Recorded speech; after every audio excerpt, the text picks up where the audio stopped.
میں نے حدیث پاک آپ کی خدمت میں تلاوت کی ہے۔ رسول اللہ صلی اللہ علیہ وسلم نے فرمایا المرء مع من احبہ، آدمی اسی کے ساتھ ہوگا کہ جس کے ساتھ دنیا میں محبت کرتا ہے۔ قیامت کے دن اس کا حشر ان لوگوں کے ساتھ ہوگا جن کے ساتھ یہ دنیا میں محبت کرتا ہے، جن کے ساتھ یہ دنیا میں رہتا ہے۔ محبت کرتا ہے تو بھی رہے گا، ویسے رہنے سے کیا بنتا ہے؟ اس کا حشر انہی کے ساتھ ہوگا۔ حدیث پاک میں ہے جب رسول اللہ صلی اللہ علیہ وسلم نے یہ بات فرمائی کہ المرء مع من احبہ، اس کا پس منظر کیا ہے؟ ایک صحابی نے پوچھا کہ یا رسول اللہ متی الساعۃ، اللہ کے نبی متی الساعۃ، قیامت کب آئے گی؟ آپ نے فرمایا کہ ما اعددت للساعۃ، تو نے قیامت کی تیاری کیا کی ہے؟ آج بھی لوگ پوچھتے ہیں نا عیسیٰ علیہ السلام کب آئیں گے، حضرت مہدی کب آئیں گے، یہ دجال کا فتنہ کب ہوگا، چسکے لینے کے لیے پوچھتے ہیں۔ تو رسول اللہ صلی اللہ علیہ وسلم نے پوچھا ما اعددت للساعۃ، یہ پوچھتا ہے قیامت کب آئے گی، مگر یہ بتا تو نے قیامت کی تیاری کیا کی ہے؟ اس صحابی نے عجیب جواب دیا، انہوں نے کہا یا رسول اللہ ما اعددت للساعۃ الا انی احب اللہ ورسولہ، میرے پاس کوئی عمل تو نہیں ہے، بس اللہ کے رسول سے پیار کرتا ہوں۔ تو حضور نے فرمایا المرء مع من احبہ، آدمی اسی کے ساتھ ہوگا جس کے ساتھ محبت کرتا ہے۔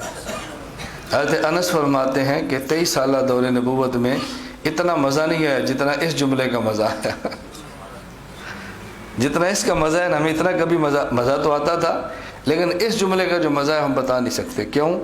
اس لیے کہ ان کو یقین ہو گیا ہمیں دنیا میں سب سے زیادہ محبت حضور سے ہے، تو انشاءاللہ قیامت کے دن حضور کے ساتھ ہوں گے صلی اللہ علیہ وسلم۔ اور یہ آدمی کی تمنا، یہ بہت بڑی بات ہے، بہت بڑی بات ہے۔ اللہ رب العزت ہمیں بھی رسول اکرم صلی اللہ علیہ وسلم سے سچی اور خالص محبت عطا فرما دے۔ پھر نبی کریم صلی اللہ علیہ وسلم کی اپنی مرغوبات ہیں، آپ کی اپنی طبیعت میں بعض چیزیں بہت محبوب ہیں۔ بعض چیزیں انسان کو عقلاً محبوب ہوتی ہیں اور بعض طبعاً محبوب ہوتی ہیں، بعض چیزیں طبعاً محبوب ہوتی ہیں اور بعض عقلاً محبوب ہوتی ہیں۔ اب مثلاً اگر جون یا جولائی کا گرمی کا مہینہ ہو تو دوپہر کو انسان کو طبعی طور پہ کیا مرغوب ہے؟ شربت ہو، کولڈ ڈرنک ہو، آئس کریم ہو، ٹھنڈا مال کھائیں، یہ طبیعت ہے۔ لیکن روزہ اور یہ کھانا پینا مقابلے پر آ جائے تو طبیعت کہے گی کھا لو، عقل کہے گی نہیں روزہ رکھ لو۔ عقل روزے کو پسند کرے گی اور طبیعت یہ کھانے پینے کو پسند کرے گی۔ یہ طبعی محبت ہوتی ہے اور یہ عقلی محبت ہوتی ہے۔ عام طور پہ بندہ سمجھتا ہے کہ مجھے رسول اللہ صلی اللہ علیہ وسلم سے شاید محبت کم ہے۔ اس کا پتہ کب چلتا ہے؟ جب عقل اور طبیعت کا مقابلہ پڑ جائے نا، تو پھر سمجھ آتی ہے کہ محبت کس سے زیادہ ہے۔ خدا نخواستہ اگر والد بھی حضور کی شان میں بات کرے تو بیٹا اٹھ جاتا ہے، نہ ابا سب کچھ سن سکتا ہوں، حضور کے بارے میں بات نہیں سن سکتا۔ اس وقت بندے کو احساس ہوتا ہے کہ اندر جو چھپی محبت سے اب کھل گئی ہے، اب اس کا تقاضے آئے تو محبت نے اپنا جوش دکھایا۔ نبی کریم صلی اللہ علیہ وسلم کو بھی بعض چیزیں طبعاً محبوب تھیں۔ حدیث پاک میں ہے آپ صلی اللہ علیہ وسلم نے فرمایا حبب الی من دنیاکم ثلاث، مجھے تمہاری جو دنیا ہے اس میں 3 چیزیں بہت پسند ہیں، الطیب والنساء وجعلت قرۃ عینی فی الصلاۃ۔ یہ 3 لفظ بڑے سمجھنے والے ہیں۔ فرمایا کہ مجھے تمہاری دنیا میں سے 3 چیزیں بڑی پسند ہیں، بلکہ الفاظ پہ غور کریں تو آپ نے یہ نہیں فرمایا کہ مجھے پسند ہے، فرمایا حببا، میرے دل میں ان 3 چیزوں کی محبت ڈال دی گئی ہے۔ نمبر 1 الطیب، مجھے خوشبو بہت پسند ہے، رسول اللہ صلی اللہ علیہ وسلم کو خوشبو۔ والنساء، فرمایا عورت بہت پسند ہے۔ وجعلت قرۃ عینی فی الصلاۃ، اور میری آنکھوں کی ٹھنڈک اللہ نے نماز میں رکھ دی۔ پہلی چیز کیا فرمایا؟ الطیب، مجھے خوشبو بہت پسند ہے۔ رسول اللہ صلی اللہ علیہ وسلم کو خوشبو کتنی پسند تھی کہ آپ کے مبارک وجود سے بھی خوشبو نکلتی، آپ کے مبارک پسینے سے بھی خوشبو نکلتی، اور جب آپ قضاء حاجت کے لیے تشریف لے جاتے تو آپ کی حاجت سے بھی خوشبو نکلتی، اس کے باوجود بھی آپ خوشبو کا استعمال فرماتے۔ صرف یہ کہنا کہ رسول اللہ صلی اللہ علیہ وسلم خوشبو لگاتے تھے یہ کافی نہیں ہے، خوشبو لگاتے تھے، اس کے باوجود پھر دیکھیں کہ کتنی پسند تھی۔ جسم مبارک سے بھی خوشبو نکلتی ہے، پسینہ ہے تو اس سے اور خوشبو نکلتی ہے، قضاء حاجت کے لیے جائیں تو اور خوشبو بڑھ جاتی ہے، اور پھر بھی آپ خوشبو استعمال فرماتے۔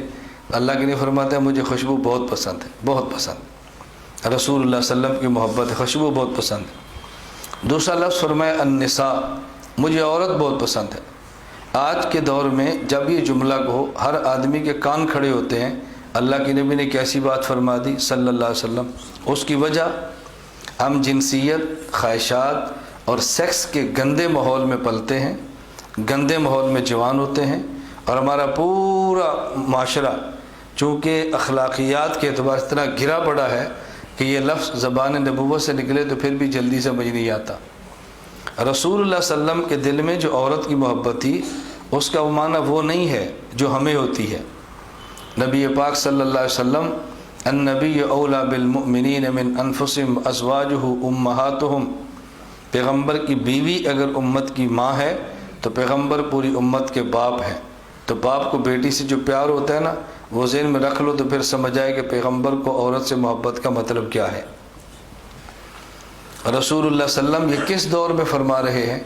اس دور کو دیکھو تو پھر سمجھ آئے۔ یہ اس دور کی بات ہے کہ جب مشرک کے گھر میں بیٹی پیدا ہوتی تو زندہ دفن کر دیتے کہ لوگ آر ترائیں گے، فلاں کی بیٹی ہے، یہ تانے دیں گے۔ اس دور میں حضور فرماتے ہیں مجھے بہت پیاری لگتی ہے، یہ مجھے بہت پیاری لگتی ہے، یہ مجھے بہت پیاری۔ اور کتنی پیاری؟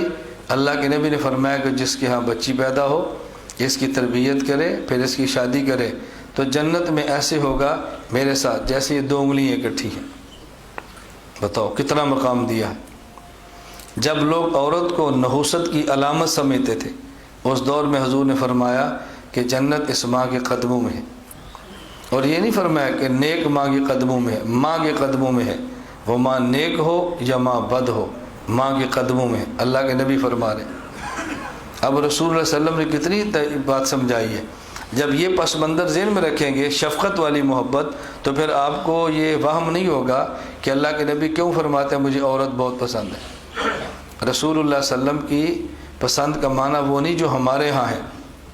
اگر یہ معنی ہوتا تو بندے کی سمجھ سے بالا ہے کہ رسول اکرم صلی اللہ علیہ وسلم کی جب جوانی 25 سال کی ہے تو بیوی آپ کے گھر میں 40 سال کی آئی ہے۔ آپ کے گھر میں بیوی 40 سال کی، بیوہ عورت سے نکاح ہو رہے ہیں، مطلقہ عورت سے نکاح ہو رہے ہیں، بچوں کی ماں سے نکاح ہو رہے ہیں، یہ نبی پاک صلی اللہ علیہ وسلم تو کیسے نکاح کرتے اگر معنی وہ ہوتا جو ہم سمجھتے؟ پھر رسول اللہ صلی اللہ علیہ وسلم کے بارے میں لوگ سمجھتے ہیں کہ آپ نے بڑی عمر میں امی عائشہ سے نکاح کی جن کی عمر بہت تھوڑی ہے۔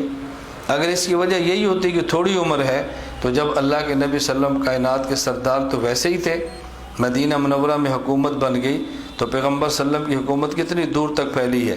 اس دور میں کیا کمی تھی باندیوں کی، کیا کمی تھی عورتوں کی؟ اللہ کے نبی اشارہ فرما دیتے تو حضور کے جانثار ہر آدمی اپنی بیٹی لے کر حاضر ہو جاتا۔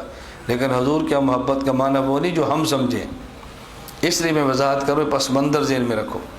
اور جب نماز کی باری آئی تو آپ نے فرمایا وَجُعِلَتْ قُرَّةُ عَيْنِي فِي الصَّلَاةِ، میری آنکھوں کی ٹھنڈک اللہ نے نماز کے اندر رکھ دی ہے، مجھے نماز سے سکون ملتا ہے۔ آپ سفر میں جا رہے تھے، حضرت بلال رضی اللہ تعالیٰ عنہ اذان دینے لگے، فرمایا تو دے ٹھہر جاؤ، ذرا ٹھنڈا ہونے دو، ٹھہر جاؤ۔ پھر دینے لگے، فرمایا ٹھنڈا، تھوڑی ٹھنڈی کرو، ظہر کی نماز ابرد ٹھنڈا کرو۔ اور حدیث پاک میں ہے کہ جب رسول اللہ صلی اللہ علیہ وسلم بلال کو فرماتے نا اذان دو تو آپ یہ فرمایا کرتے تھے کہ ہمیں اذان دے کر راحت پہنچاؤ، اذان دے کر ہمیں راحت پہنچاؤ۔ اذان سے رسول صلی اللہ علیہ وسلم کو راحت ملتی تھی۔ تو نبی کریم صلی اللہ علیہ وسلم نے فرمایا کہ مجھے 3 چیزیں ہر ایک کی پسند ہے، مجھے 3 چیزیں بہت پسند ہیں۔ نمبر 1 الطیب، خوشبو، نمبر 2 والنساء، عورت، نمبر 3 جعلت قرۃ عینی فی الصلاۃ، نماز جو حضور پاک صلی اللہ علیہ وسلم کی آنکھوں کی ٹھنڈک ہے۔